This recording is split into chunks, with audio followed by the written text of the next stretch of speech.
இந்த ஐபிஎல் டோர்னமெண்டோட 35வது போட்டியா டெல்லி அருண்ஜேட்லி மைதானத்துல டெல்லி மற்றும் பஞ்சாப் அணிகள் மோதிய போட்டியில 7 பந்துகளை மிச்சம் வச்சு பஞ்சாப் அணி 6 விக்கெட்டுகள் வித்தியாசத்துல வெற்றி பெற்றிருக்கு.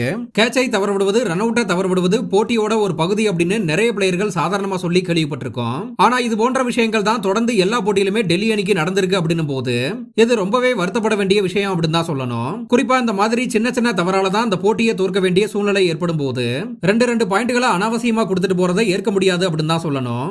அதன்படி இந்த பஞ்சாபுக்கு எதிரான போட்டியை பார்த்தோம்னா ஸ்ரேயாஸ் ஐயருக்கு கருண் நாயர் 2 தடவை கேட்ச விட்டது கவனம் பெற்றதா இருந்துச்சு.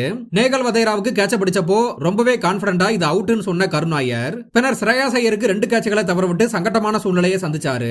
உண்மையாகவே இந்த போட்டியை வென்றதற்கு பஞ்சாப் அணி கருண் நாயருக்கு தான் நன்றி சொல்லி ஆகணும்.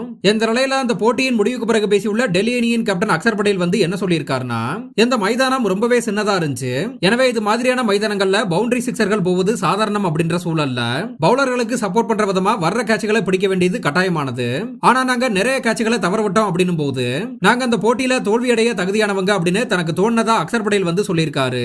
இதே போல பஞ்சாப் அணியின் கேப்டன் ஸ்ரேயாஸ் ஐயர் வந்து பேசிய விஷயம் என்ன அப்படின்னு பார்த்தோம்னா, எங்களோட பவுலர்களை டெல்லி பேட்டர்கள் 6-4 அப்படின்னு அடிக்கும் போது இந்த போட்டியானது நமக்கு சாதகமா இல்ல அப்படின்ற அளவு நம்பிக்கையை உடைக்கிற விதமா தான் இருந்துச்சு. அந்த நேரத்துல என்ன செய்யலாம் அப்படின்ற முடிவை கூட எடுக்க முடியாத சூழ்நிலை மாதிரி தான் இருந்துச்சு. கேஎல் ராகுல் இந்த போட்டியில சிறப்பா விளையாடினாரு. அவர் விளையாடிய விதத்தை பார்க்க ரொம்பவே நல்லா இருந்துச்சு. குறிப்பா அவர் பந்துகளை ரொம்பவே கஷ்டப்பட்டு அடிக்கிற மாதிரி இல்லாம கஷ்டமே படாம அலட்சியமாக ஷாட்கள் ஆடினாரு. டெல்லி அணி பேட்டர்கள் நல்லா பேட்டிங் பண்ணதை பார்க்கும்போது அவங்களால இப்படி விளையாட முடியும்னா எங்களாலையும் கூட இந்த பிச்சில் நல்லா விளையாட முடியும் அப்படின்னு தான் தோணுச்சு.